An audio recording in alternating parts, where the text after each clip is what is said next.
The story starts inside a grand mansion, where a blind boy named Kunan sits quietly, surrounded by family members wearing gentle, pitiful smiles. He's always been told his eyes would never work, so he often finds himself wondering what it truly means to see, and his father told him it's the ability to recognize colors and shapes. And it turns out that the reason Kunan was blind was that his eyes carried the mark known as the hero's scar, a mysterious imprint once left by the legendary knight Historhulia. His father told him it wasn't something ordinary, and Kunan should hold his head high for bearing it, not hang it low in shame. But even then, the maids would still whisper when they thought he couldn't hear, saying how heartbreaking it was, how sorry they felt for him. Kunan did hear them, and he couldn't understand why people would feel sorry for someone just because they couldn't see. Later that same day, his magic instructor showed up and a maid carefully led Kunan to the study. On the way there, he asked her if there was even any point in learning magic in the first place, so Iko gently told him it'd be a shame to waste such potential. After all, he was born with a water crest, and that was no small thing. It meant he could wield magic, a rare and valuable gift, so it's something to be proud of. But Kunan still didn't see the use, and even if he masters magic, he'll still need someone to lead him around everywhere he goes. When they reached the study, the teacher introduced herself as Genie and said it'd be an honor to teach him. Not long after, they began the lesson, and to everyone's surprise, Kunan nailed the first spell right off the bat. With just one attempt, he conjured a small sphere of water. Of course, since he couldn't see it, he didn't know what it looked like. Genie explained that he had made a floating ball of water, roughly the size of an eyeball. Hearing that suddenly sparked something in Kunan. If he mastered magic well enough, maybe he could create new eyes with his power so he could see. And that tiny idea lit a fire in him, so from that moment on, Kunan held on to one belief. If he trained hard enough, one day, magic might let him witness colors and shapes the same as everybody else. Then one afternoon, while eating lunch, something unusual happened. Kunan got curious about what was actually inside his sandwich, and for the first time, he asked about the ingredients. So Echo happily walked him through each one, describing every detail. And preparing meals for him suddenly felt more meaningful now that he was finally curious about what he was eating. After finishing lunch, Kunan's tutor Flora drops by to read with him and asks what story he's in the mood for today. Without hesitation, Kunan says he wants to hear about the legendary knight Historhulia. Flora pauses, clearly caught off guard because she knows full well that Histor is the very hero tied to Kunan's blindness. The maid catches her hesitation and flashes her a confident thumbs up, signaling it'll be alright.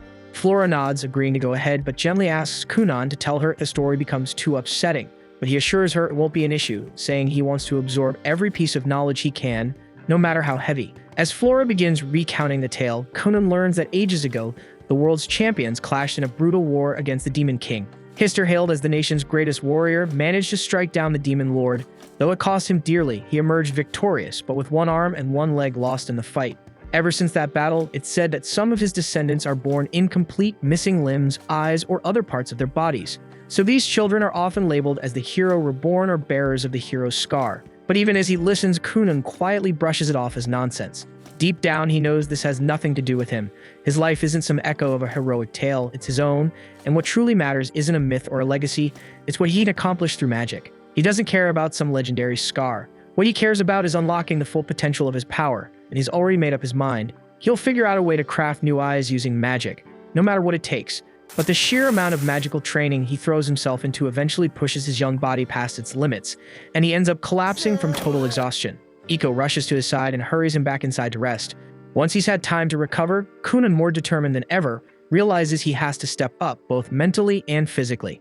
And passing out from magic overuse just won't cut it for someone chasing a dream this big, so if he wants to wield magic for long stretches without faltering, he needs to toughen up his body as well. Iko suggests he start learning swordsmanship to build endurance and muscle, and also eat more to support his growth. Still, she warns him that everything needs to progress gradually, piling it all on too fast could do more harm than good. With his mind made up, Kunan dives into his new regimen under the guidance of Master Aro. The training is grueling and leaves him drained, but little by little, Kunan keeps up. The progress is slow, but it's steady, and that's what matters. When it's time for his magic lesson, Jenny arrives at the training field and Master Oro quietly steps aside to give them space. Jenny approaches and remarks how impressed she is to see him picking up swordplay on top of everything else.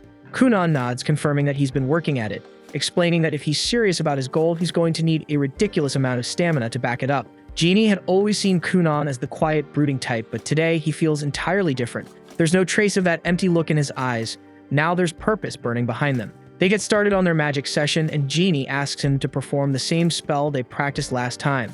Back then, Kunan had barely managed to conjure a single water orb, but now, without hesitation, he summons 7 of them at once. Jenny's stunned because she hasn't taught him any new techniques, yet he's managed to leap forward entirely on his own. That same afternoon, Princess Mirika, Kunon's fiancée, is set to visit. The idea of the meeting leaves her uneasy. Kunon's always been too withdrawn for her taste, and while she understands that this marriage is a matter of royal duty, the thought of being tied to someone so emotionally distant leaves her cold. But the moment she steps into the mansion, she notices something's changed. Kunon carries himself differently. He has a spark now, and their conversation flows in a way it never has before. He even shows off his progress in water magic, and to her surprise, she finds it genuinely fascinating. They spend the entire day together, and it turns out to be a surprisingly lovely time. On the carriage ride home, Mirika can't stop herself from blushing, her mind drifting back to the way he spoke, the way he smiled. And for the first time, she actually looks forward to seeing him again. As for Kunon, the encounter leaves him quietly reflecting. He realizes he's been overlooking Mirika all this time, taking her presence for granted. So with fresh resolve, he goes straight to Flora and asks her to teach him how to carry himself like a true gentleman, one worthy of Mirika's hand. That night, Jenny finds herself replaying Kunon's training session in her head. No matter how she looks at it, the fact that he effortlessly casts 7 water spheres at once is hard to ignore, especially since even she hasn't pulled that off before. It's becoming painfully obvious that Kunon has already mastered the fundamentals of water magic, which leaves her with almost nothing new to teach. Still, she needs to keep earning her paycheck, so she decides it's time to shift her teaching strategy. The following day, during their lesson, she introduces a new concept, breaking water magic down into separate stages, generating the water, suspending it in midair, and holding its form. To demonstrate, she conjures 2 orbs of water, one steaming hot and the other ice cold, then explains that real mastery comes from controlling the nature of the magic itself. That's what sets seasoned mages apart from novices. Kunon takes her words seriously and decides to test the method right away. He uses his magic to fill a cup with water, then hands it to Iko and asks her to give it a taste. She takes a sip, pauses, and then remarks that the water oddly tastes like apples. Jeannie keeps a straight face, but deep down she's fuming. Yet again, Kunon picked up something new almost instantly, before she even had the chance to break it down properly. That evening, Kunon doesn't sleep a wink. He stays up, training nonstop, determined to fully grasp the technique Jenny showed him. He focuses hard on visualizing apples, their shape, their fragrance, every little detail. He gets most of it right, but no matter how hard he tries, he just can't seem to picture their colors. This becomes a serious hurdle. If he can't imagine colors, then creating his own eyes through magic will remain out of reach. But Kunon doesn't back down and swears to keep trying, no matter how long it takes. By the next morning at breakfast, Kunon gives it another shot. He conjures a water orb and gently moves it above the apples sitting on the table. Suddenly, his body jerks upright and his eyes widen in disbelief. Iko rushes to him, concerned, and asks what's wrong. But Kunon's expression shifts to excitement as he blurts out that he can see colors. At first, Iko assumes he's just imagining things until he points to the fruit bowl and accurately calls out 2 green apples and 3 red ones. She checks, and when she realizes he's spot on, her eyes fill with tears of joy. Without a second thought, she throws her arms around him and squeezes tight, overjoyed at his breakthrough. Iko then rushes to deliver the incredible news to Kunon's father, explaining with excitement that Kunon can now use magic to see colors. She adds that the closer an object is and the more clearly defined its shape, the easier it is for him to identify its color simply by touching it. Even more astonishing, she mentions that this ability now lets Kunon read books by tracing the ink on each page and recognizing the color of the letters. Though he hasn't quite learned how to read words just yet, she's confident that it won't be long before he figures that out too. Kunon's father is overjoyed by the update and swells with pride, feeling like his son is finally making real, undeniable progress. The next morning, Kunon decides to surprise Jeannie before she arrives by showing off a massive red water orb he created using his magic. He's fully focused, carefully forming the spell until out of nowhere, his entire family suddenly appears and the shock completely throws him off. He loses control and the red water explodes in every direction, soaking both himself and Iko from head to toe. The scene leaves him looking like he's been doused in blood, which makes his mother scream in horror and faint. Kunon is left blinking in confusion, wondering what just happened, until Iko calmly explains that blood is red and seeing her son covered in it probably freaked his mom out a little too much. Kunon's father doesn't waste a second and sternly scolds his son for causing such a scare and declares that his allowance will be cut off for 2 whole months. Then he turns to Iko and announces that her pay will be slashed for 3 months straight. The moment those words hit her ears, Iko, who lives and breathes for her paycheck, passes out instantly. At the same time, hidden just out of sight behind a nearby bush, Jenny silently watches the entire scene play out. As she takes it all in, one thought crosses her mind. Kunon is far more gifted than she originally imagined, and at the pace he's growing, she can't help but believe he might one day earn the world's highest magical title, the legendary Cerulean Sorcerer. A few days later, Kunon's father brings up the idea of sending him to school. Hearing that, his older brother Ixio is caught off guard and points out that Kunon's never even set foot outside the estate. Gurion agrees but says that's exactly why he wants him to go, to help his little brother learn how to adapt to the real world. The moment hits Ixio with a flashback from when they were younger, back when he tried to guide Kunan outside to play. Kunan had been nervous, so Ixio offered to hold his hand the whole time. But just as he turned to lead him out, he tripped over the stairs and face-planted. Snapping back to the present, Ixio hides his nerves and assures their father he'll do everything he can to support Kunan.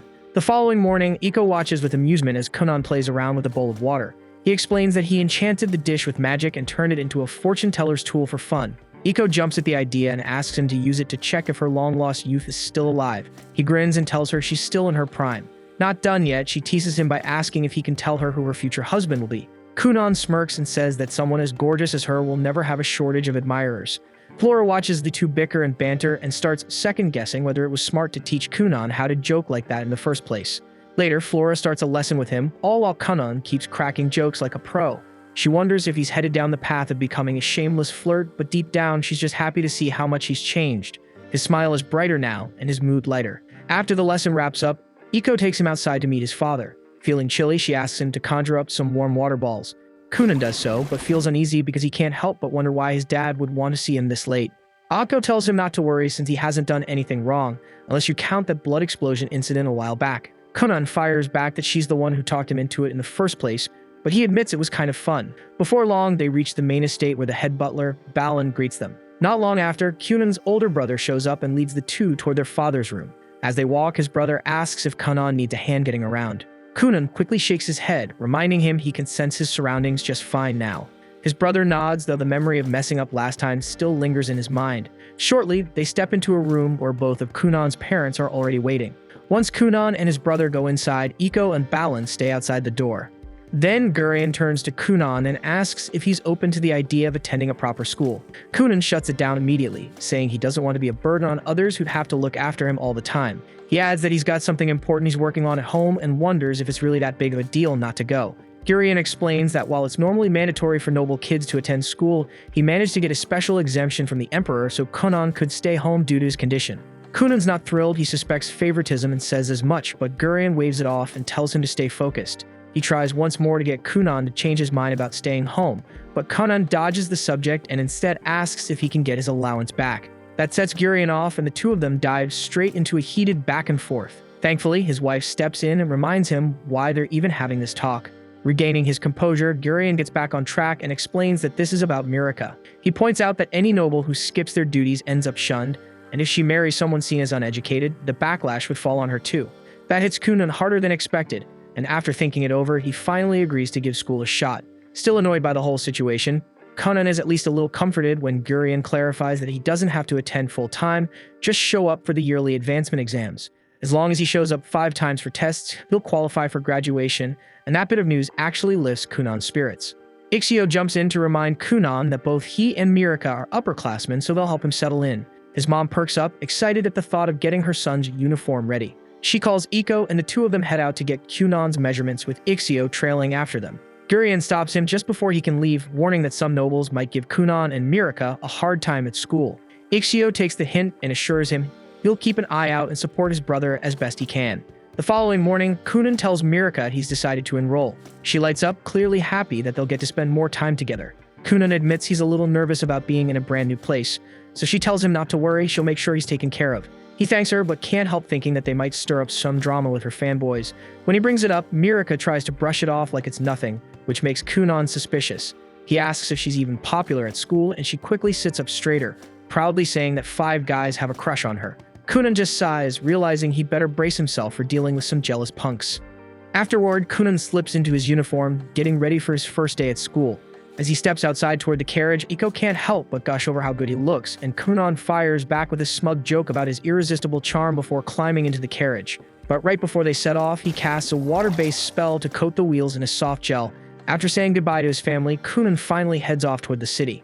While they're on the road, Ixio notices how smoothly the carriage is gliding over the rough ground. Kunan explains that he created the spell to absorb all the bumps, pointing out that no one wants to deal with back pain just from a ride to school. Feeling proud of his handiwork, he wonders if becoming a magical technician might not be a bad career down the line. Ixio then checks in, asking if Kunan's nervous, but Kunan shakes his head, saying he's a lot stronger than he used to be. He thanks Ixio for all the support over the years and apologizes for being a burden when his condition was at its worst. He also tells his brother to let go of the guilt over that accident, saying it's in the past now. Ixio's caught off guard, but Konan stays firm and says that he's ready to keep moving forward, no matter how rough the road gets. Ixio smiles, seeing just how far his little brother has come from those darker days. But then Konan suddenly takes it up a notch, boldly claiming that he'll live longer than the whole world just so he can enjoy life to the fullest. Ixio blinks, wondering if this new attitude has Iko's fingerprints all over it. As they approach the school gates, Ixio is once again impressed when Konan accurately senses the people nearby. Eventually, they arrive at the school entrance, and Konan steps out of the carriage. Myrika hurries up to greet him, only for Konan to start gushing about how beautiful she looks. She chuckles and throws his teasing right back at him, leaving Ixio watching in stunned silence. When Myrika turns to guide him inside, Konan doesn't move right away. She looks back, a little puzzled, but Konan is focused, listening closely to the dozens of voices echoing inside the building, though the noise feels a bit overwhelming for once he feels like he's ready for it. After taking a deep breath, he extends his hand toward Myrika and cheekily asks her to escort him like a dainty maiden. She laughs and agrees, taking his hand with a smile. In a quieter corner of the academy, Kunan's newly assigned tutor Cast kept glancing at the door, wondering why her new student was running late. She knew Kunan was the son of a marquis, and that thought alone made her doubt if someone as green as her was even qualified to teach him. Before she could spiral further, a bunch of girls nearby started squealing over a gorgeous newcomer. She turned to see what the fuss was about, and her jaw nearly dropped as Kunan casually strolled past with his fiancée clinging to his arm. Snapping out of it, Cass rushed to catch up and introduced herself as his instructor. Kunan, without skipping a beat, greeted her in an overly feminine tone, saying he was just playing the part of a graceful lady. Cass stood there frozen, completely thrown off, until the bell rang and spared her the awkwardness. Myrika and Ixio gave a quick goodbye, leaving Kunan with Cass, who now realized she'd probably drawn the short straw with this oddball student. Not far away, a few students peered through a window, eyes fixed on Kunan. One of them muttered that Kunan bore the mark of a hero's scar, and that small comment was enough to tick off Prince Lyle. Noticing his mood shift, his flunkies immediately backtracked, smothering their earlier compliments with half-hearted jabs. The prince then spun around and ordered them to follow him, clearly irritated. Back with Cast, she prepped a private room for Kunan's advancement exam. She asked if he understood the basics, and he gave a quick nod. She then went on to explain that although students usually had long breaks between exams, Kunan would be allowed to take as early. Kunan looked puzzled, so she added that his father had pulled strings with the king to make it happen. Kunan casually mentioned that his father was actually pretty tight with the king. Still, he couldn't shake off the guilt that his dad had to use favoritism to pave his way. He turned to Cass and apologized for putting pressure on the school because of his status, but she just acted like she didn't hear it. But Kunan didn't stop. He started venting about the messed up politics in noble society. Trying to change the subject, Cass silently handed him the exam sheet. Kunan didn't even glance at it and just kept trashing his corrupt father until Cass finally snapped and begged him to leave her out of high society's messed up politics. Sometime later, Cass sits down alone with Kunan's exam papers. After all the ranting he'd done about aristocratic nonsense, she figured his answers would be an absolute mess. But the moment she starts reading, her eyes widen in disbelief because he didn't just do well, he aced the entire thing. Meanwhile, Kunan strolls over to the cafeteria to grab lunch with Myrika. But just as they arrive, Prince Lyle and his entourage block their path. Lyle calls out to his sister, and Myrika immediately starts fidgeting with her clothes, clearly nervous. Curious who's trying to stop her, Kunan steps forward and comes face to face with the prince. A few paces behind, Ixio approaches and freezes at the sight of a noble confronting his little brother. Lyle wastes no time and throws a jab at Kunan, mocking him for getting engaged to Myrika, despite his disability. Myrika's heart sinks, but she can't bring herself to defy her older brother. Kunan picks up on her silence and without a word decides Lyle needs to be taught a lesson. Before he can act though, Ixio steps in and tries to defuse the situation. But Lyle is already fired up and snaps at him to back off, so Ixio stands there, unsure of what to do. In the meantime, Kunan secretly casts a spell, drawing moisture from the air and nearby drinks, then sends it surging into Lyle's pants. Kunan then casually points at the growing wet patch and blurts out that the prince might want to check his trousers. The crowd around them goes dead silent before a ripple of gasps spreads through the room. Lyle panics and swears he didn't wet himself, but the damage is done, and with a red face, he storms off to clean up. Ixio, already suspicious, turns to Kunan and asks if that little trick was his doing. Kunan just shrugs and feigns innocence, pretending he's just as clueless as everyone else. With the drama behind them, the three of them finally sit down for lunch. While munching on his food, Kunan asks who that jerk was, and Myrika quietly tells him that Lyle is her older brother. Kunan feels bad for her, wondering why someone like that would treat his own sister so badly. He looks over at Ixio and thanks him for always being a good brother. Ixio forces a smile, but inside he's freaking out because Kunan just publicly humiliated a member of the royal family. Myrika tries to brush it off and tells him not to stress, but Ixio knows deep down that trouble's coming. And somewhere nearby, Lyle storms through the hallway, seething over what just happened. And while Kunan and his group were eating, the conversation quickly shifted to what happened earlier. Everyone's still puzzled over why Lyle confronted them so directly, not even bothering to hide how aggressively he was acting. Mirika chimes in first, guessing that Lyle's outburst was his way of trying to assert dominance over her. She reminds them that Lyle is the 6th prince, while she's only the 9th princess, meaning by default, she ranks beneath him in the royal line. But now that she's engaged to Kunan, things aren't that simple anymore. Kunan carries the legendary hero's scar and has already proven himself as a skilled sorcerer, so her position in the eyes of the nobility has shot up fast. And now that Kunan has officially stepped into high society, it's fair to say that both he and Mirika now outrank Lyle socially. Kunan scratches his head, admitting that all this royal hierarchy talk is way too confusing for him to wrap his head around. Mirika laughs and tells him that none of it really matters. What's important is that she's happy to be with him. That makes Kunan smile, and he says he's glad to hear it. Still, he suggests maybe he should go apologize to Lyle just to avoid unnecessary drama later. But the second he says it, both Mirika and Ixio jump in to shut him down, telling him absolutely not to even consider doing something that's stupid. Time flies by, and soon the day of Kunan's final exam rolls around. Before heading out, he fits in a quick training session with Jenny. During the practice, he summons a floating ball of water and then cleanly morphs it into a solid orb of ice shaped exactly like an apple. Jeannie raises her eyebrows, clearly impressed, and remarks on how much he's improved in such a short amount of time. That afternoon, Kunan arrives at the academy, mentally prepping himself for the final test. As he takes in the atmosphere, he can't help but feel a little fired up because this place really looks and feels like a proper school now. Professor Cass walks up to him and wishes him luck, though she adds with a grin that he probably won't even need it, considering how sharp his skills are now. Soon after, a group of students gathers and asks Mirika to introduce her fiancé. Taking the hint, Kunan politely steps forward and introduces himself as both Mirika's fiancé and Ixio's younger brother. With a warm smile and respectful tone, he greets the group, saying it's a pleasure to meet them. His words and manners leave a strong impression, and in no time, everyone around him starts to think Kunan might just be the definition of a true gentleman. Meanwhile, Lyle stands off to the side, gazing silently out the window, already plotting his next move. His scheming is cut short when a few students call out to him, telling him to hurry because the final exam's about to start. Lyle scoffs, replying with a smug tone that he'll show up whenever he damn well feels like it. The others, clearly nervous, remind him that the exam is being held all at once, so if he doesn't come now, he's out. He turns to look at their faces and immediately feels his temper spike. Just by the way they're looking at him, he knows they've been talking crap behind his back, too spineless to say it to his face. That realization only pisses him off more, but right before he can unleash anything, Kunan suddenly steps up with a bright smile, grabbing Lyle's hands like they're old friends. Beaming with energy, Kunan cheerfully introduces himself, saying they didn't really get the chance the other day. Caught completely off guard, Lyle yanks his hand back and snaps, asking who the hell gave Kunan permission to speak to him, let alone touch him. Kunan quickly apologizes, but instead of backing off, he just keeps complimenting Lyle with genuine admiration. One praise after another, and before Lyle even realizes it, his face starts turning red. He tries to hold his expression, but the redness gives him away. The other students can't help but crack up, completely shocked to see Lyle flustered like that, as it's a side of him no one expected to see. Moments later, everyone settles into their seats and the final exam begins. Time passes quickly, and when it's over, Professor Cass steps in front of the class to announce the results.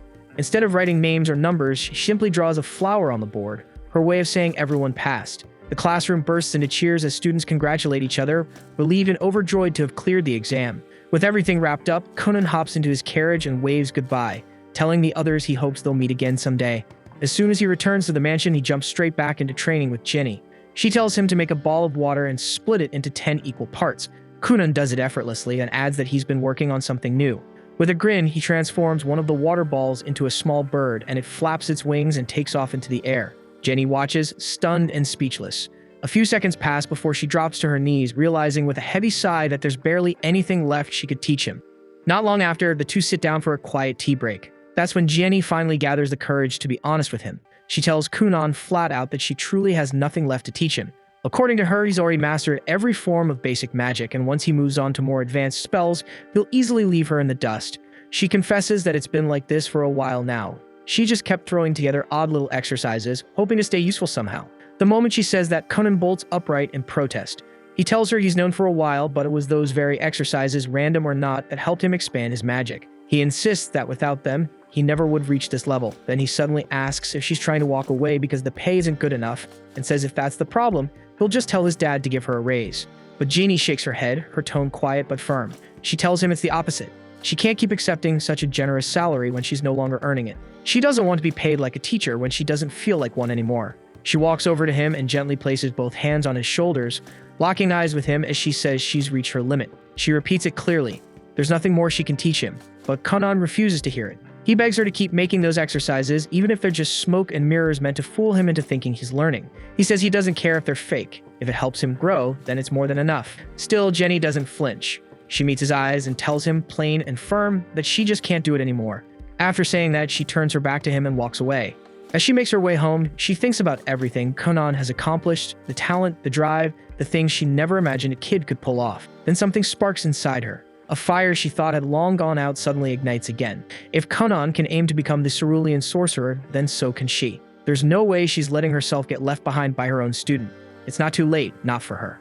Back at the mansion, Iko informs Kunan that Flora has stepped down from her role as well, now that he's officially completed the Noble Children's curriculum and graduated. Her job, by all standards, is done. Kunan feels a little downhearted, realizing he never got the chance to properly say goodbye. But Iko explains that Flora didn't offer any farewells because she knew she wouldn't be able to hold back her tears. Hearing that, Kunan decides he'll write her a letter, something sincere to thank her for everything she did. That evening at dinner, Kunan brings up Genie's resignation to his father, Arsene Gurian. He explains how Genie felt unqualified to keep teaching him, believing that Kunan deserves someone far more gifted in magic to help him move forward. While they sit and think it over, Ixios suddenly recalls hearing about an elite royal sorcerer known as Zionli. The name instantly grabs Kunan's attention.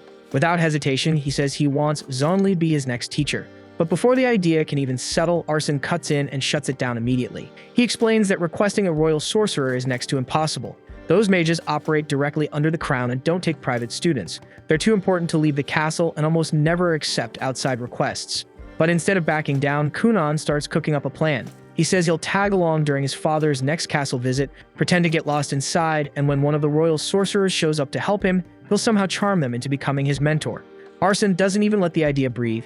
He shuts it down on the spot, calling it reckless and flat-out dumb with a success rate that barely scraped 10%. He tells Kunan to forget it entirely, but before Kunan can argue back, his mother chimes in, flashing Arsene the classic puppy dog eyes. That's all it takes. Arsene folds instantly, groaning as he agrees to bring it up with the king and see what can be done.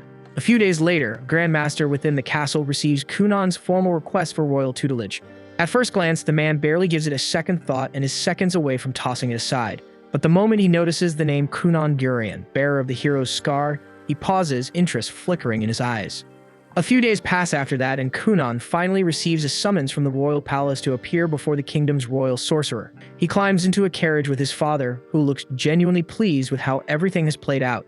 Kunan remarks that the bond between the king and his father must be incredibly strong if a request like this was accepted so quickly, but his father explains that the real reason for this meeting is that the court's head sorcerer took a serious interest in Kunan and his magic and personally wanted to see him. His father then asks what kind of spells Kunan can use at this stage, and Kunan immediately begins chanting before forming a small sphere of water, which soon transforms into a black cat that calmly settles on his lap. His father stares in disbelief, saying he never imagined magic could accomplish something like this, and reaches out to pet the tiny cat. He is shocked to find that it does not feel like magic or water at all, but exactly like any ordinary cat he might find wandering outside. Kunan explains that he only recently perfected its appearance, since before that he could only create animals that were completely transparent, though lately he has learned how to freely alter their color. His father happily plays with the cat for a while, prompting Kunan to ask if they should adopt a real one for their home. But like a typical father, he immediately shuts the idea down, insisting that cats would just make a mess around the house and that he would probably trip over one and injure himself. On top of that, he adds that Kunan's mother prefers dogs anyway, so the decision is not really up to him. Before long, they arrive at the capital and are welcomed by a silver-haired girl named Helga, the kingdom's second princess and Mirika's older sister. Kunan greets her cheerfully, saying he feels incredibly lucky to have someone as beautiful as her as his sister-in-law. His father briefly wonders if his son might be a bit too smooth for his own good, but decides to worry about that later. Helga smiles and says she has heard many stories about Kunan from her younger sister and would love to talk with him at length. She also notices the cat and asks if it needs any special food, but the moment Kunan's father sets it down on the ground, Kunan cancels the spell, and the cat melts back into nothing more than a small pool of water. Helga quickly realizes that Kunan is far more talented than she originally assumed. While his father looks genuinely disappointed about not getting the chance to name the cat, Helga offers to escort Kunan up to the Black Tower, as his father mentions that he plans to speak with the king for a bit before possibly heading home. Kunan tells him not to worry, saying that after visiting the Black Tower, he's thinking about meeting up with Mirika and maybe taking her out somewhere. His father tells him to enjoy himself and promises to have a carriage prepared whenever Kunan decides to return. Helga soon leads Kunan toward the Black Tower and casually asks whether he's fine walking on his own or if he needs any help.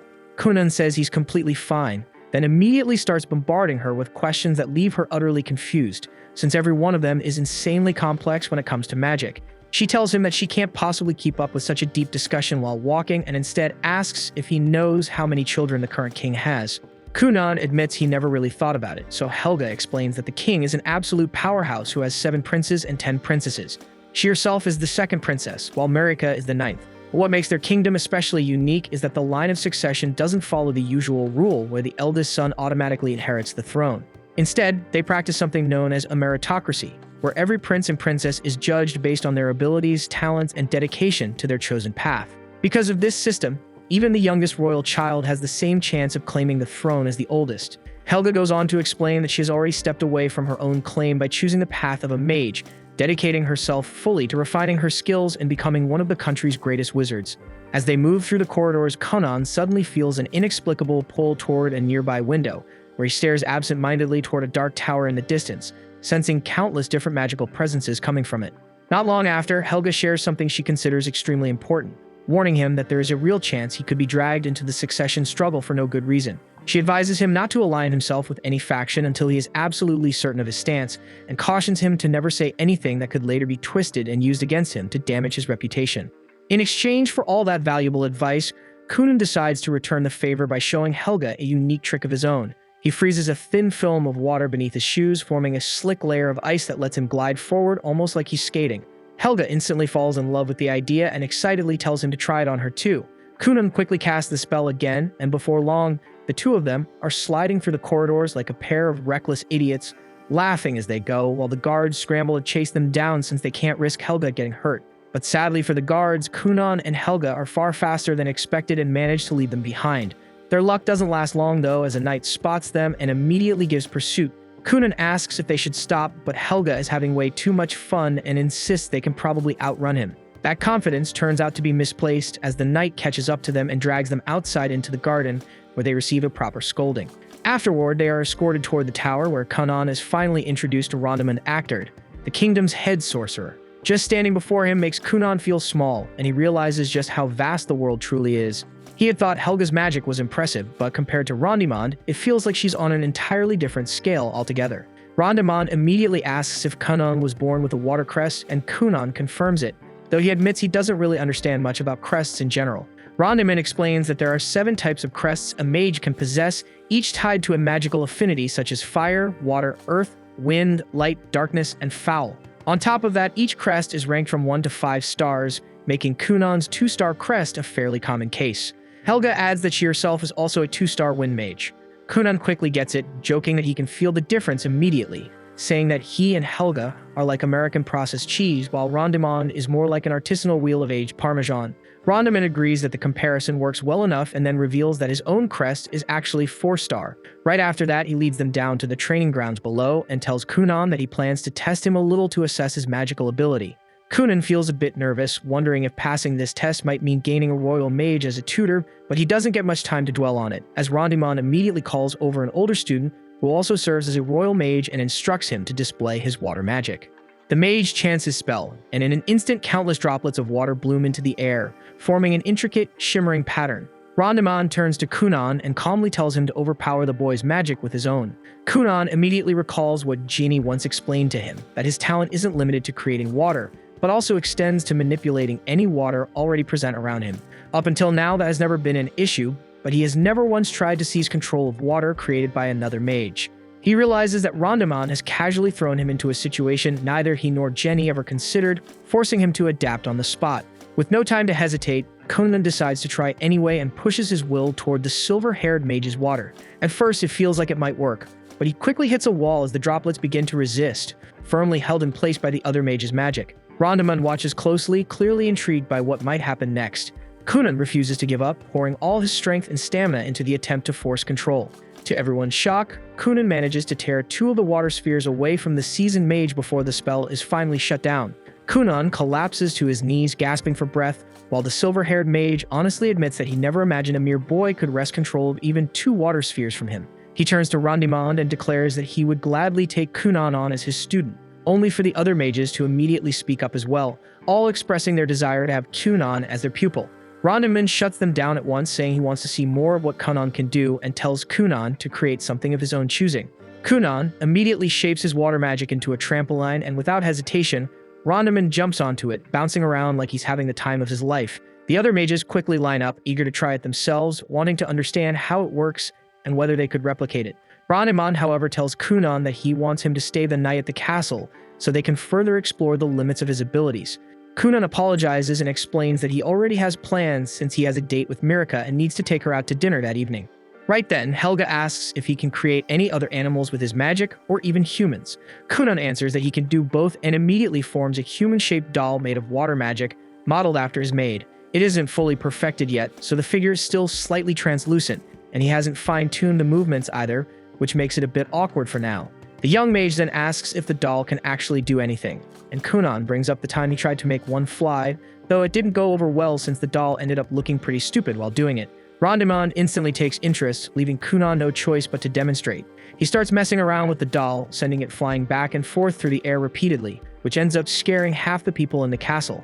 This earns him yet another scolding, followed by a round of apologies from everyone involved. Before long, the sun begins to set, and Rondimond tells Kunan that he has officially passed the tests and that he will personally assign him a sorcerer to help refine his control over magic. Kunan is thrilled by the news and rushes to tell his father, who is far less pleased after hearing that his son has already caused trouble twice in just a few hours. He scolds Kunan for being reckless with his magic before storming off. Not long after, his father leaves to return to their mansion, leaving Kunan behind with Helga. She quickly realizes that Kunan needs to head to Mirika or he'll end up late for dinner.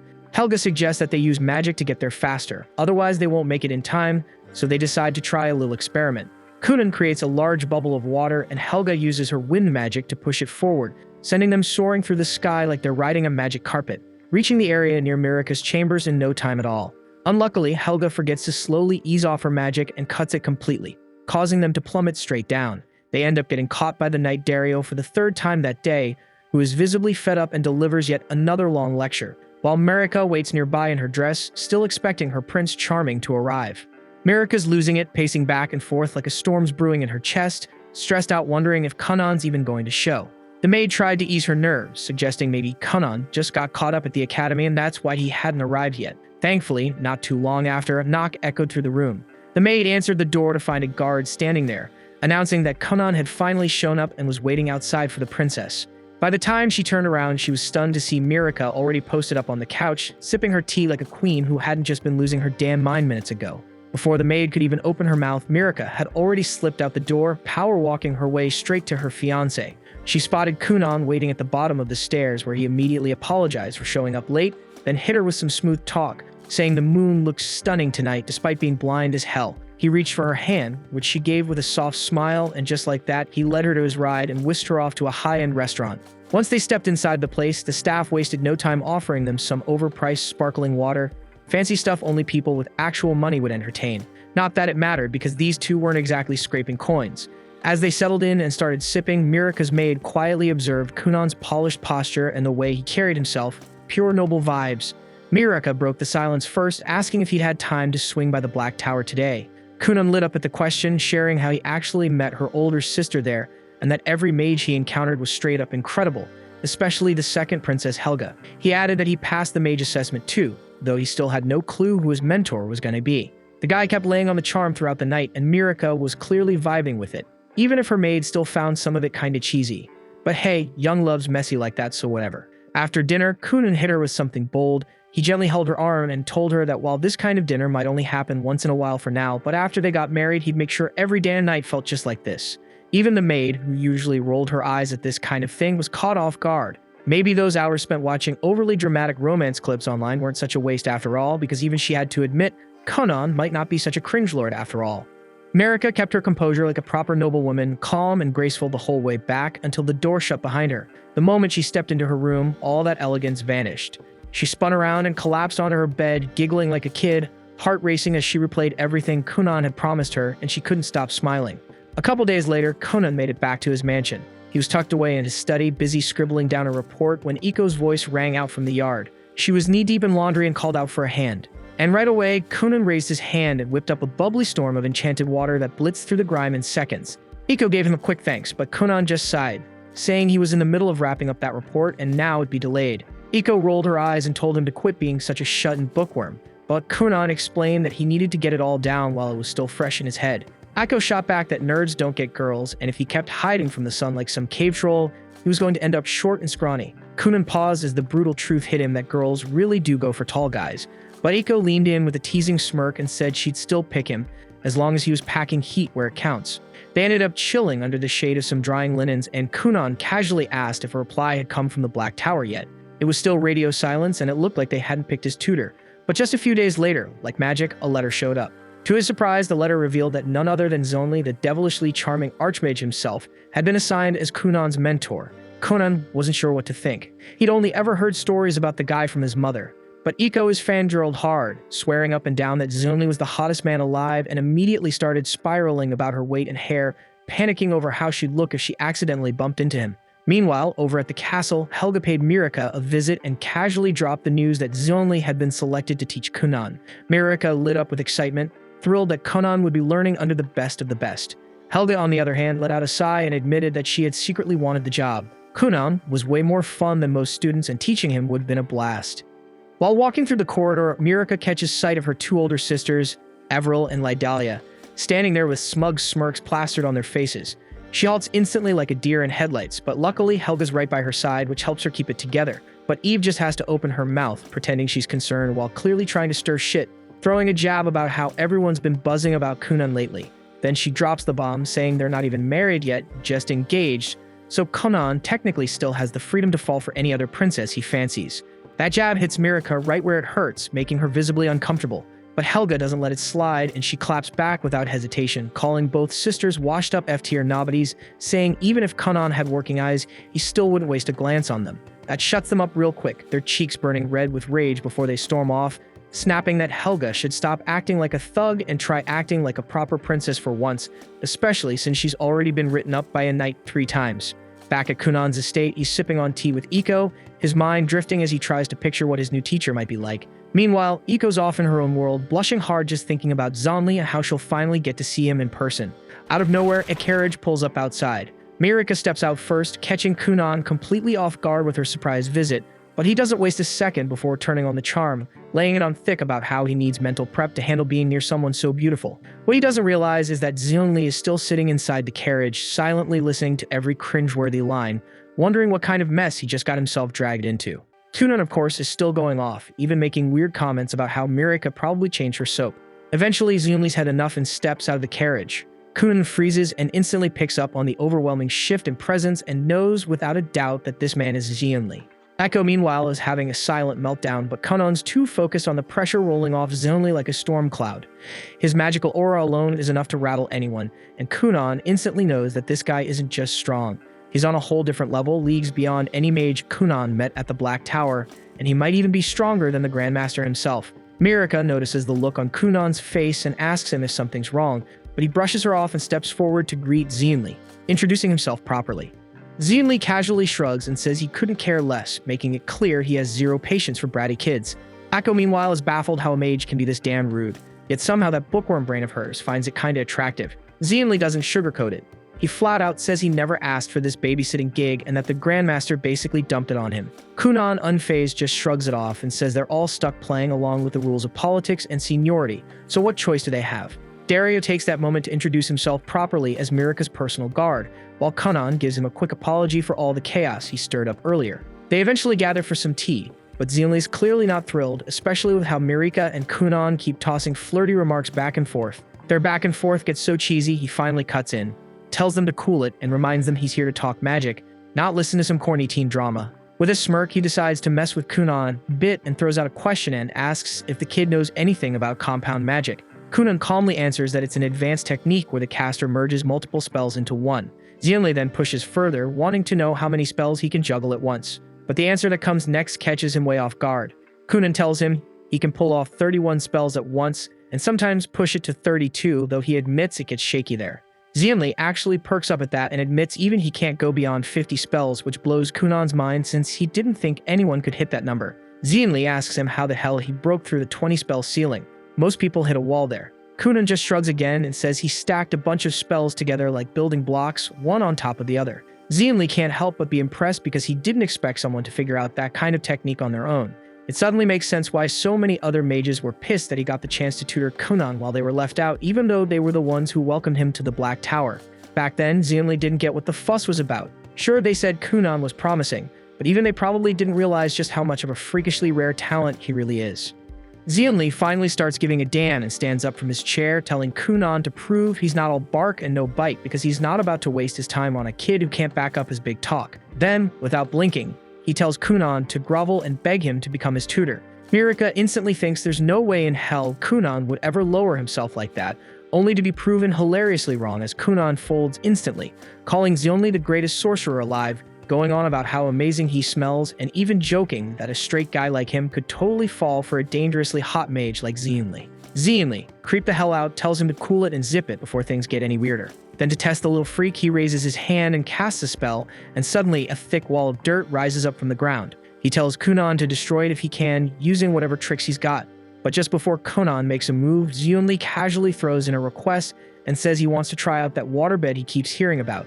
Without missing a beat, Kunan casts a spell and summons a floating bed made of water. Xianli says he'll supervise from there, takes a seat, and the moment he touches it, his eyes go wide. Before he knows it, the man gets sucked into a dreamy nap, knocked out cold by the ridiculous softness. While Xianli's passed out in waterbed heaven, Kunan checks out the wall and immediately senses what's going on. The thing looks basic, but there's a thick layer of powerful enchantments underneath, making it damn near unbreakable.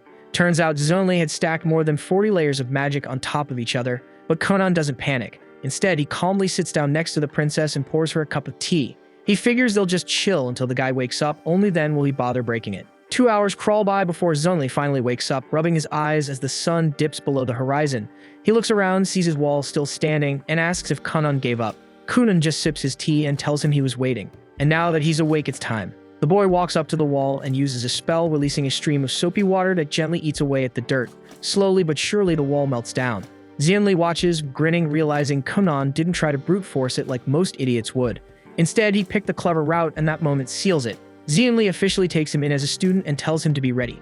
Starting tomorrow, they'll be diving headfirst into every experiment he's got lined up. The following morning, Xianli shows up once again with Princess Mirika in tow, immediately announcing Kunan as the luckiest kid alive for getting the honor of learning under the kingdom's top-tier mage. Kunan, already an expert at brown-nosing, dives right in, gushing that he's without a doubt the luckiest person ever to be mentored by the most ridiculously handsome man in the entire realm. Xianli cracks a smirk, clearly pleased, and warns him that today's session won't be a walk in the park, so he better not expect any mercy. Kunan throws himself into a full-on soap opera performance, clutching his head dramatically and whining that if Xianli went easy on him, he'd assume the love was gone. Xianli gives him a side-eye, slightly creeped out by the clingy little weirdo, tells him to chill the hell out and drags him inside. But the second they step into the room, Kunan's buzz crashes. Turns out today's lesson is just copying Xianli's chicken scratch memos into clean, legible documents. Kunan instantly realizes what's happening.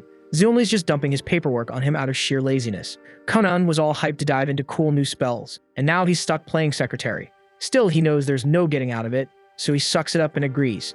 Xianli then waves the rest of the gang off, claiming the papers are top-secret national intel that only he's allowed to see. Kunan turns to Mirika, apologizes for the delay, and promises to be back with her as soon as he's done.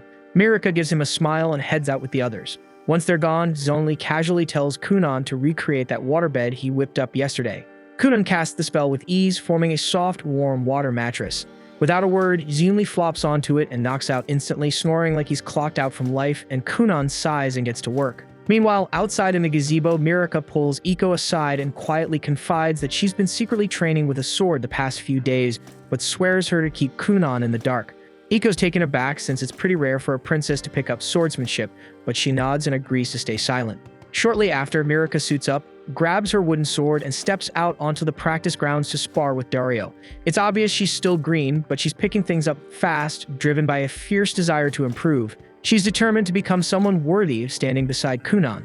She knows he carries the hero's mark, meaning fame and glory are basically guaranteed for him. So if she wants people to see them as equals, she'll need to earn her place with skill and strength of her own.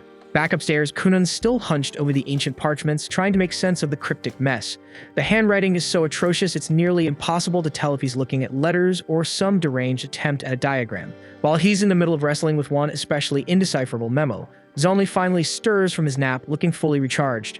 He glances over at Kunan and asks how far along he's gotten. Kunan replies that he's about halfway through, but instead of getting a pat on the back, Zonli fires off a jab saying even a blind guy could work faster than him. Kunan fires right back, saying anyone would go blind trying to read that garbage. He says Zionli's handwriting is so bad, even a mud-covered worm smeared across the page would look more legible. Zionli scowls and tells him not to insult his masterful script by comparing it to lowly insects, but Kunan just shrugs and warns that he's definitely sending an invoice for all the unpaid labor he's been stuck with.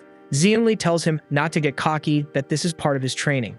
Kunan looks confused until Zionli explains that reading from a book gives temporary knowledge, the kind that fades over time. But when your brain struggles to interpret something and your hands physically write it down, the info sticks deeper. It becomes knowledge that's harder to lose. Kunan finally understands the point, giving a quiet nod as he realizes this roundabout method is still a form of training, even if it feels completely ridiculous. As evening rolls around, Zionli gets ready to head out again. He tells Kunan to make sure the rest of the work's done before his next visit.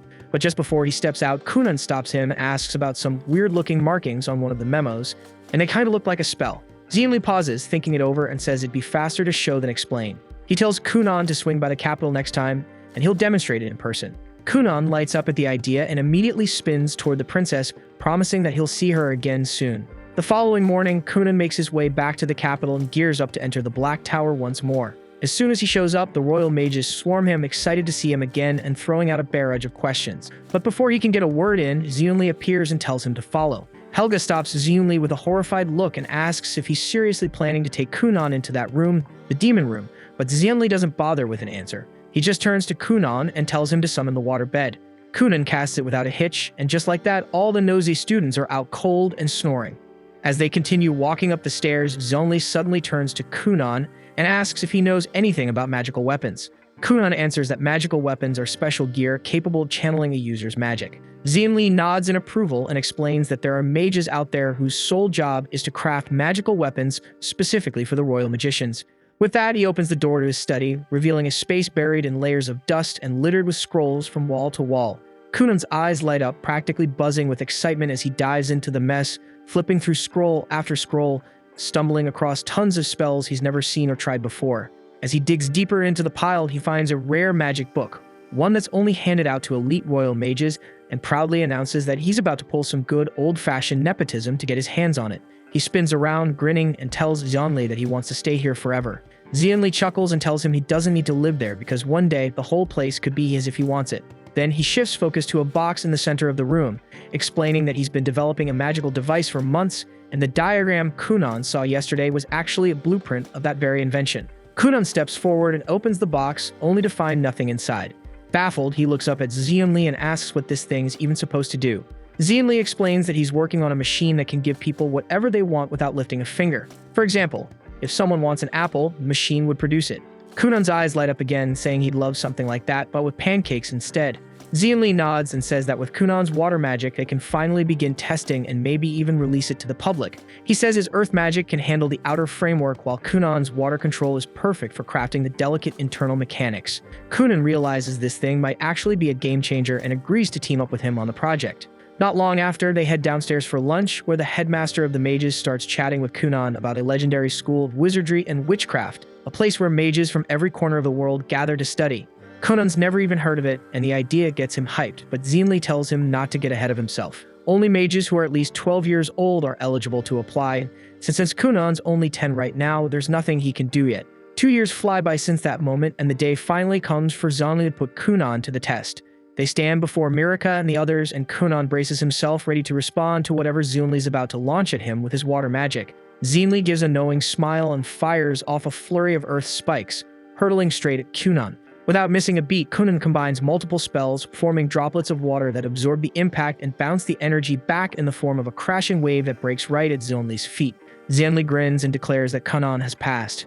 And Kunan, now glowing with pride, is absolutely thrilled with joy at hearing the words he's worked so hard for. After that, they head back inside the house, where Aiko brings out a magic pot that instantly produces a freshly baked pie using nothing but magic. Mirika takes a bite and says it tastes like it just came straight out of the oven. Even Kunan admits that their invention has clearly been a massive success in the market, though he can't help complaining that he hasn't seen a single coin from it, with all the profits mysteriously ending up in Zeonli's pockets. Later on, inside the study, Mirika looks around and points out that Kunan and Zeonli have already worked together on more than 5 successful magical devices. Kunan adds that another one is currently in progress, and that they've also published 5 new magic theories in their latest magic manual. Zeonli turns to him and tells him not to worry about the unfinished device anymore, reminding him that he'll be turning 12 this spring and should start preparing for magic school. At first, Kunan flat out refuses to leave, insisting that Zeonli is the only teacher he needs. But Zeonli explains that as an earth magic user, there's a limit to what he can teach him about water magic. On top of that, the world is vast, and the magic school is filled with incredibly powerful water mages. Kunan still hesitates, but Mirika gives him the final push, telling him to go out and become a great sorcerer. She promises that by the time they meet again, she'll have worked on herself too and become a woman worthy of standing beside him. Later that night, after saying his final goodbyes to Zeonli, Kunan returns to his study and reflects on the past few years. He realizes that he's grown so used to sensing the world without using his eyes that he completely forgot his greatest dream, to create a pair of functioning eyes for himself. He understands that the only way to make that dream a reality is to grow stronger as a mage, and that can only happen if he's trained by a true water magic specialist. Several days pass as Kunan becomes consumed by the obsession of creating real eyes. He experiments nonstop, failing over and over again. Then one quiet morning, it finally clicks. He realizes he's been overthinking everything, chasing overly complex solutions when the answer was actually simple. All he needs is a mirror, something that can reflect the world and transmit that image directly to his brain so he can comprehend what he's seeing. With that idea locked in, he immediately gets to work, and before long he opens his eyes for the very first time in his life and takes in the scene before him. Tears begin to fall, another first, then he slowly walks around the room, staring at the books, then moves toward the window to see his own reflection. And that's when he notices a massive insect monster standing silently at his back. To his shock, the crab just stands there like a statue. And after a short while, Kunan starts to realize that this thing isn't really dangerous at all. Shrugging it off, he turns back to his invention and uses magic to summon a mirror right in front of him. Ever since he chose the path of magic, he'd made a personal vow. Once he finished crafting himself a new pair of eyes, the first thing he'd do was take a good, long look at the one person he couldn't stand himself. He remembers how his parents and the servants constantly went out of their way just to make sure he didn't end up hurt. As the mirror takes form, he finally opens his eyes and stares hard at his reflection. He notes that he's not very tall and he doesn't even have the start of a beard, but then again, he's still just a kid. He turns back to the crab and tries to strike up a conversation, but the crab stays dead silent, still staring forward, completely motionless like before. Kunan calls out for Iko, and she shows up instantly without wasting a second. She doesn't even spare the crab a glance and jumps straight at asking Kunan if he needed anything. Then she spots a strange floating orb of magic next to him, and more importantly, sees that his eyes are open. Her eyes light up as she excitedly asks if he actually pulled it off and gave himself working eyes. Kunan grins and nods, and Iko immediately launches herself at him, cheering and hugging him hard. But in the process, she knocks the magical orb into the air, which spins wildly and leaves Kunan dizzy as hell. Laughing, she insists they tell his dad right away and says she's making a huge dinner tonight to celebrate him. Kunan looks back at the crab again, still staring with that same blank face, and briefly considers asking Iko to toss it in the pot and serve it up for dinner. He turns back toward her, then suddenly notices something strange. She seems to have a horn sticking out of her head. He squints and asks if she's seriously got a horn on her head. Iko laughs and tells him that the horn only pops up when she's pissed off but disappears when she's feeling good. Kunan doesn't really know how to take that, but for some reason, he can't picture Iko in his head with a horn at all. Then it hits him. If he's serious about leveling up his cold approach game and becoming a real natural charmer, he's got to start practicing now.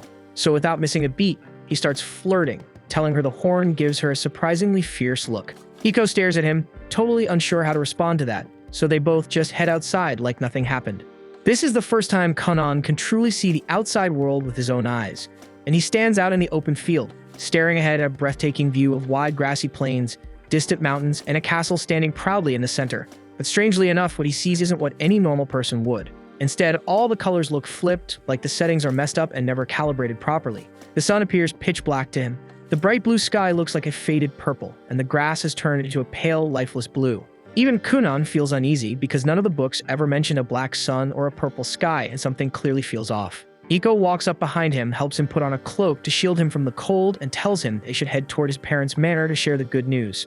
Kunan finally decides to ask the question that's been bothering him for a while and asks if she can see the giant crab standing right behind him. Dario assumes Kunan is just spinning some fantasy nonsense and tells him that if he's making up a story, he should at least make her sound really cool in it. Kunan quickly realizes there's no point arguing with this woman, so they keep walking across the meadow, crab included, toward his father's manor. He knows the experiment was a huge success since he can see the world now. Still, something keeps scratching at the back of his mind, making him feel like something went wrong during the process and that he shouldn't be seeing some of the things he is.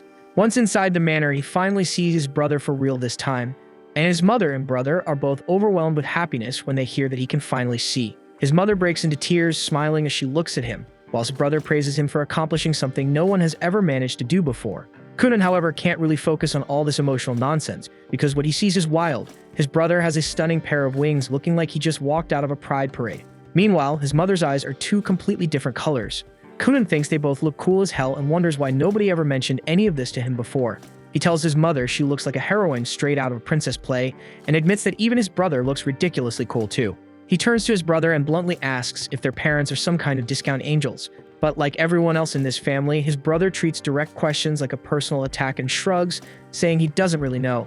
Kunan then turns to Iko and asks if people in this world can actually grow wings, only for her to dive into an overcomplicated explanation that answers everything except the question. She tells Kunan that everyone is born with wings and he's just now unlocked his by reaching his full potential.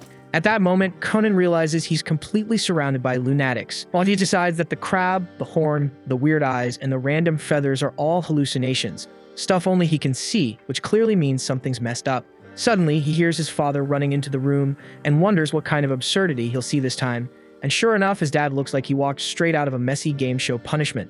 His father joyfully congratulates him on the achievement and says he'll be sending word to the capital right away about Kunan's success.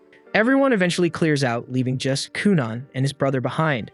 Kunan figures this is his shot to get some real answers and casually asks if their dad's always been such a dripping slimeball. His brother instantly tells him to shut it, warning that if their father ever heard such brutally honest words, he'd probably start bawling on the spot. Kunan just sits and smirks, thinking how the combined weirdness of this family could power a broken desk lamp. He decides it's best to save all serious questions for someone with a functioning brain like his teacher. The following day, his prayers are answered. A royal carriage rolls in from the capital, carrying Princess Sir Dario and Zenli himself. Kunan rushes down to greet Mirika and welcomes her to the manor with open arms. Mirika is practically glowing with joy, thrilled that Kunan can finally see again. She praises him for accomplishing something no one else ever has, but Kunan still keeps his eyes shut tight, terrified that his future wife might look like a bug-eyed disaster. Mirika gently tells him to open his eyes, wanting him to see her for who she truly is. Kunan slowly opens his eyes and looks at her properly. He notices her dignified posture, her beautiful blonde hair gleaming in the sunlight like countless strands of gold, and her smile, soft and composed in a way that feels almost unreal. Just when he starts thinking that at least his fiancée doesn't have anything strange going on, he spots a single feather resting right on top of her head. He lets out a tired sigh at this absolute nonsense, but Mirika misunderstands it completely and starts feeling insecure, thinking he didn't like what he saw.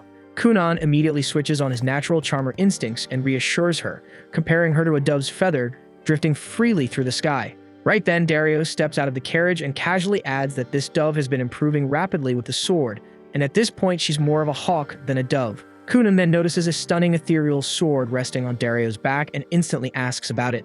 Dario, however, assumes he's talking about his regular weapon and starts rambling about the steel, how it was forged in fire, and how he once saw the process himself. Kunan quickly realizes that the glowing sword isn't real at all, and that his eyes are just messing with him again. Suddenly, he hears Zonli's voice behind him and looks up, only to be blinded by an overwhelming golden light pouring off him, so bright that he can't make out anything through the glare. Kunan shields his eyes and asks if he's really the teacher, saying he can't see a damn thing because of how bright he is.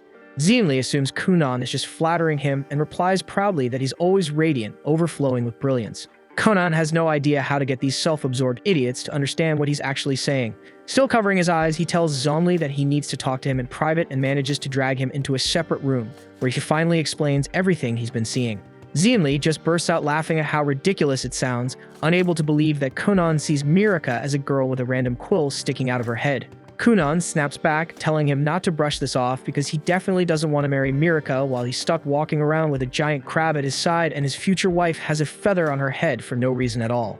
Zenli starts thinking about why Kunan's seeing the world in colors that don't match reality. After a moment, he narrows it down to two possible explanations. One, Kunan might have unlocked the ability to perceive the shape of a person's soul. which would mean that the crab is a direct manifestation of his own. And the second is that Kunan could be dealing with a serious case of magic sickness, which is messing with his vision and making him hallucinate. Xianli recalls a time when he passed through a forest so saturated with magical energy that it made him violently ill. He felt drunk, disoriented, and started seeing bizarre creatures floating around him. Kunan immediately feels like that matches his experience pretty closely, but Xianli tells him they simply don't have enough information to say which theory is correct. Then, as a final thought, Xianli mentions that every animal perceives the world in different colors, which doesn't mean their vision is broken. He tells Kunan to think of his own sight as a rare gift, not a problem. By the time they step back outside, the sun is already setting. Xianli bursts into laughter again at the mental image of Mirika with a single feather sticking out of her head. That night, they all gather to celebrate Kunan's 12th birthday, which also marks the start of a brand new chapter in his life, because the very following day, he's leaving for the Magical Academy. His father gifts him a finely crafted wooden staff, and his mother gives him a brand new quill set, and his brother hands him a thick book packed with food recommendations, basically the Yelp reviews of their era. Later that night, Mirika finally shares her gift too, a bracelet that comes as a matching set. Kunan tells her how much he's going to miss her, and promises to return to her as soon as he can. The two of them hold hands quietly beneath the moonlight, sharing a moment that neither of them will forget. The next morning, his entire family gathers to see him off. His mother is already tearing up while his father tells her to stay strong because if Kunan sees her crying, he might break down too and won't be able to leave. To everyone's surprise, none of that happens. Kunan doesn't even slow down. He skips the hugs, climbs straight into the carriage, throws up a casual later fam, and tells them he might come back in a couple of years, or maybe not, who knows. And with that, he gets comfy next to Iko and leans back, already imagining all the new faces he'll meet at the academy, and wondering just how powerful the sorcerers there might be. Kunan and Iko keep traveling for 5 straight days, and after that Iko starts getting restless and asks how much longer it will take before they finally reach the academy. Kunan explains that the academy is actually very far from where they are now, so realistically they should expect nearly a full month on the road before arriving there. He already understands that Iko has made up her mind about not attending the academy with him, but he still asks if she is completely certain about that choice. Iko answers that she has been of marriageable age for quite some time, and she wants to find a husband and settle down so she can truly begin her own life. She insists that if she keeps traveling alongside him, she will grow too old to secure any decent proposals. According to her, this is her only window of opportunity, because if she lets it slip away now, it would be the same as abandoning the idea of building a life entirely. Kunan attempts to guilt her a little and asks if she genuinely believes he can manage without her by his side. Iko fires back that if that is really how he feels, then would he be ready to push Princess Mira aside and choose her as his bride instead? Kunan instantly goes silent, fully aware that he has absolutely no comeback for that, and shifts his gaze out the carriage window where he finally notices his grandfather's estate rising in the distance. They eventually reach the manor, and Kunan tries to recall the last time he visited this place. Iko remembers it perfectly and points out that about 4 years ago, Kunan dragged his entire family here. The moment he discovered that his grandfather owned a massive library packed with magical texts, he became obsessed. Back then, he was desperately searching for any possible way to master magic, so he practically forced his family to travel with him.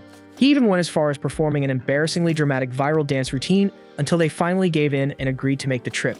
Kunan grins when the door behind him swings open and his grandfather steps out cheerfully with his arms wide, declaring that he missed him terribly. Kunan matches the enthusiasm and runs straight into his embrace, and the two of them begin hugging tightly. Kunan then glances with his magical eye and sees his grandfather with several demonic horns on his head, then mutters with a hint of sarcasm that his grandfather looks like a devil, while his mother is an angel. His grandfather then announces that to celebrate Kunan's acceptance into the Magical Academy, he will purchase absolutely anything he desires as a gift.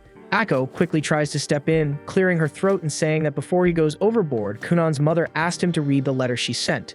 But the old man seems to ignore her entirely, and keeps asking Kunan if he wants precious gemstones, even calling out for a Dan jeweler to be summoned right away. Iko cuts him off again, insisting that he read the letter from his daughter first, so he brings it back into his study. He pulls out his reading glasses and almost instantly scowls because his daughter clearly anticipated his spending habits and placed a strict cap on how much he is allowed to spend on Kunan, stating that it must not exceed $5,000. He grumbles in frustration, arguing that $5,000 is practically pocket change in this economy. Kunan calmly points out that he is only 12 years old, and Iko adds that $5,000 equals about 2 months of her salary. The grandfather, however, is still determined to buy something extravagant, whispering to Kunan that it would not hurt if they simply kept it a secret from his mother. But Kunan says the only thing he truly wants right now is a new maid, since Iko will not be staying with him from this point forward. His grandfather promptly introduces the replacement maid Rinko, who turns out to be Iko's younger sister and also has a horn on her head. She greets Kunan politely and explains that she accepted the position because her sister recommended it and the pay is decent enough. She mentions that she is saving money for her upcoming wedding and already has a fiancé, so she is not interested in any funny business. Kunan reassures her that she has nothing to worry about since he himself is engaged to a lovely fiancée and says they should value their partners above everything else. Rinko nods, adding that she and her fiancé plan to open their own shop someday, so she is putting money aside for that dream too. Not long after, the maids begin setting up the dinner table. Rinko admits that she expected a spoiled, arrogant kid because he supposedly bears the hero's scar, but Conan actually seems surprisingly laid back. Iko explains that Conan usually gets so absorbed in his magic that he sometimes forgets to eat entirely, so Rinko should keep some sandwiches ready for him to snack on while he works.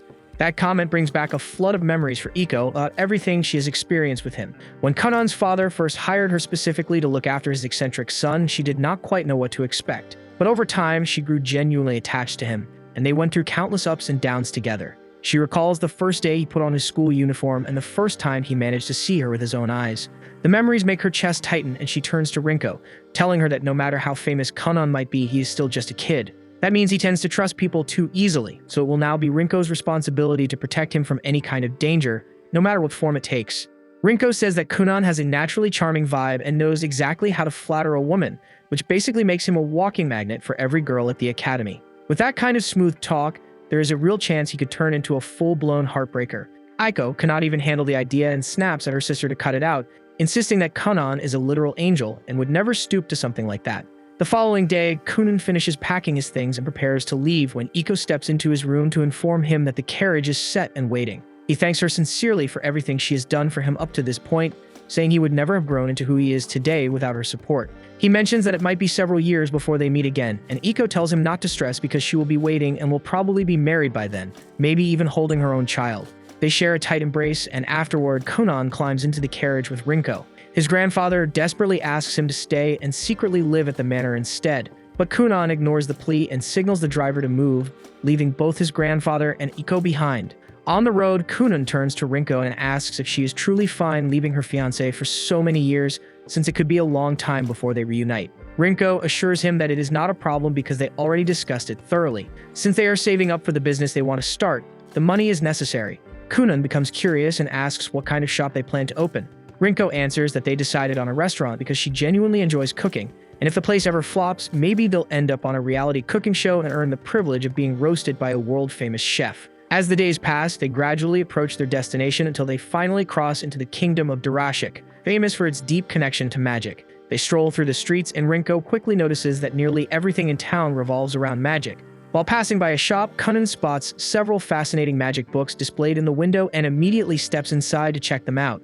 He is blown away by the variety available, but Rinko wonders what makes them so special when his grandfather already owns a massive library with thousands of volumes. Kunan explains that he has already finished every book in his grandfather's collection, and while there were not that many focused purely on magic, this shop specializes entirely in magical tomes, many of which are exceptionally rare.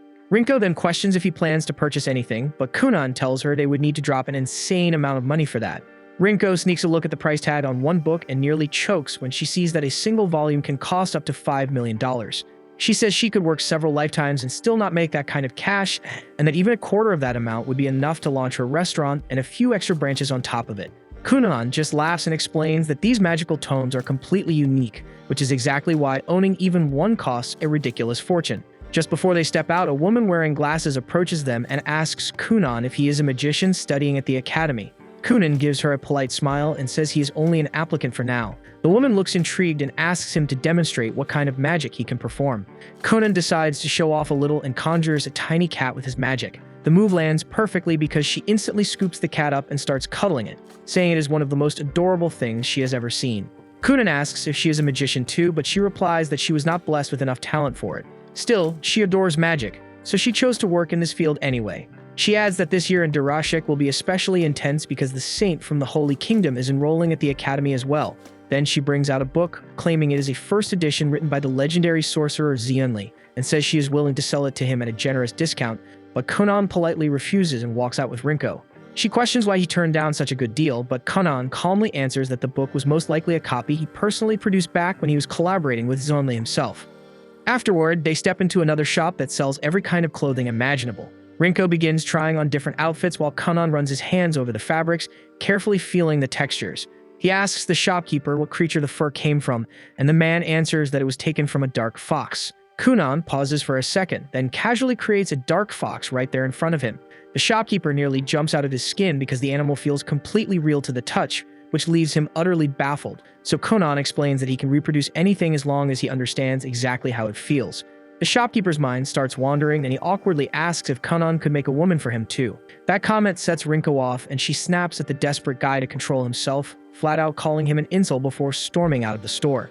They leave the small town behind and head toward the capital of Durashik. After a couple of days on the road, they finally arrive and are immediately met with the sight of a massive magical academy, far grander than Kunan had ever pictured in his head. Rinko asks how they are supposed to handle living arrangements, and Kunan tells her to relax because they will simply apply for a dorm room where she can stay with him. But once they step inside, their optimism gets crushed when the receptionist informs them that every dorm is already fully occupied and that he should have submitted a request much earlier if he wanted a spot. Unsure what to do next, they walk back out, and Rinko suggests they might as well check into a hotel instead. Kunan shakes his head, pointing out that they are expected to remain here for several years, and living in a hotel for that long would drain their finances fast. He considers finding a place to rent instead. Just then, the receptionist comes after them and hands over a stack of flyers listing local real estate agents who can show properties nearby. Kunan's eyes instantly brighten at the thought of renting an entire house for just the two of them and living independently, similar to how he once did back in his homeland. That same day, they managed to secure a beautiful house located close to the academy. The following day, they return to the academy for the entrance exam, but the receptionist informs Rinko that she is not permitted beyond this point since only students and staff can enter. Rinko even attempts to slip her a bribe, but that tactic gets her nowhere. So she waits outside while the receptionist, whose name is Laubella, escorts Kunan down a hallway and out onto a wide grassy field where 3 other candidates are already standing, ready for their evaluation. Kunan forms his magical eye and scans the other candidates, noticing that each of them carries some kind of unusual hidden trait. Still, his attention locks onto the girl standing off to the side because there is something different about her. He approaches her and casually asks whether she is the saint from the Holy Kingdom, and she admits that she is, though she looks puzzled about how he even knows that since they have never crossed paths. Kunan explains that he simply wanted to speak with her because she is the first light attribute mage he has ever encountered in person, and he is eager to understand everything he can about that element. The saint sees no reason to humor him, firmly stating that light magic stands above every other branch of magic, so as a water mage, there is nothing he could possibly gain from her. The other applicants exchange confused glances at that claim because magic does not actually operate on any kind of ranking system. Realizing she may have misspoken, the saint apologizes, explaining that she was merely repeating teachings drilled into her at the temple. While she has everyone listening, she also offers an advance apology, admitting she has been told she lacks many of the emotional responses most people naturally have. So even if she is speaking normally, she might unintentionally offend someone. She clarifies that her emotional deficiency stems from the influence of the hero's scar she inherited, and the moment Kunan hears that, his excitement spikes since it sounds like they might end up as 2 disabled best friends. The saint remains completely lost about what Kunan is implying, but at that exact moment, the professor overseeing the entrance examination arrives and instructs everyone to prepare. Kunan studies Professor Surf and immediately senses that the man possesses serious power, and Sifi is powerful too. However, her defining trait feels slightly unimpressive since it amounts to nothing more than several rats clustered around her feet. After giving their introductions, Surf and Sifi congratulate all 4 applicants on successfully enrolling at the Durashik Magic School. The students are stunned by this announcement because they have not even been tested yet.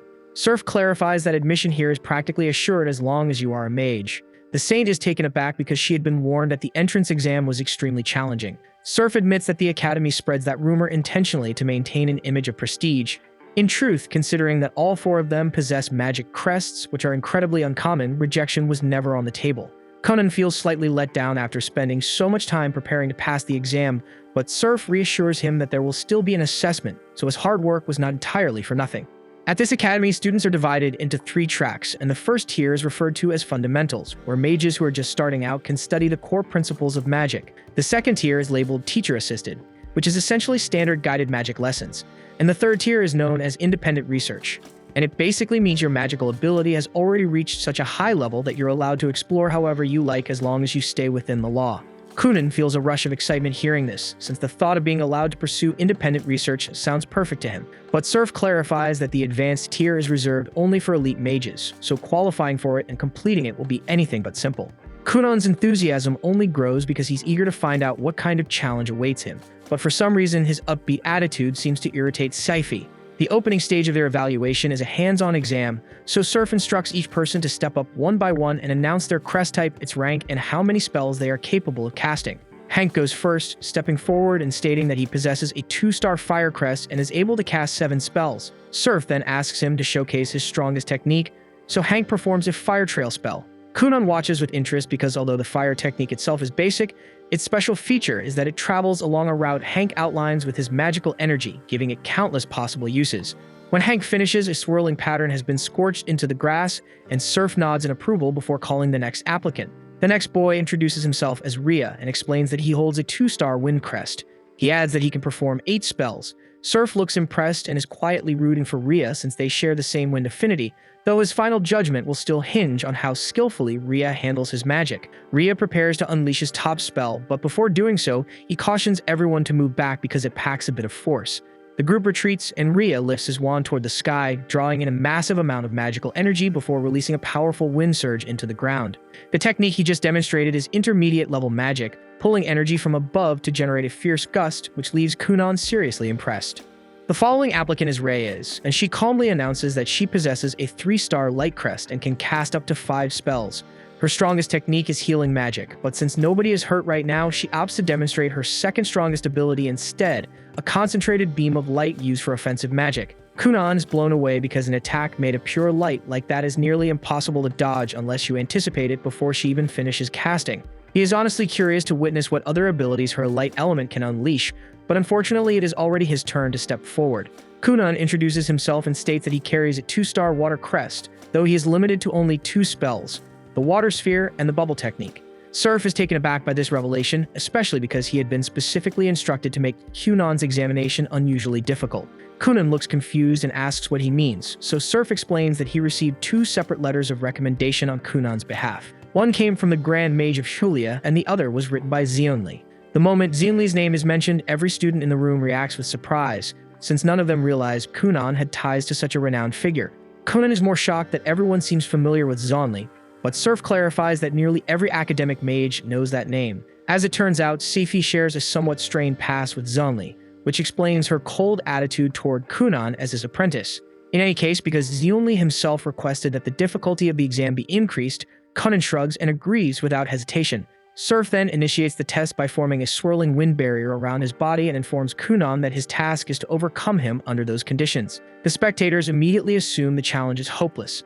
Kunan only commands basic-level water magic, and wind magic naturally deflects water spells with ease, making it seem impossible for him to break through Surf's defense. Yet Kunan simply gazes at Surf with mild dissatisfaction, as though he expected something far more demanding. Surf finds Kunan's bold confidence intriguing, but reminds him to actually pass the trial before criticizing it for being too simple, unless he is merely putting on an act.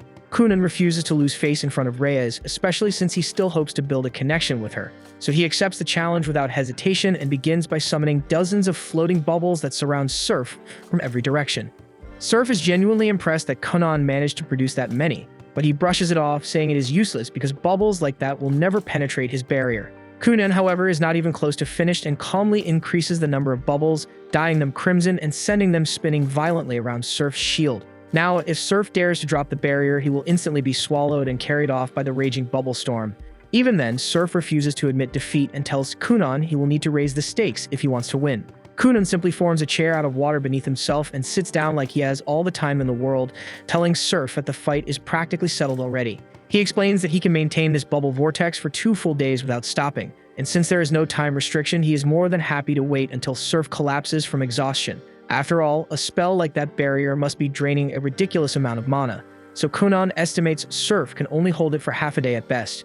As much as it irritates him, Surf realizes Kunan has outplayed him completely, so he admits defeat and Kunan finally disperses the swirling bubble vortex.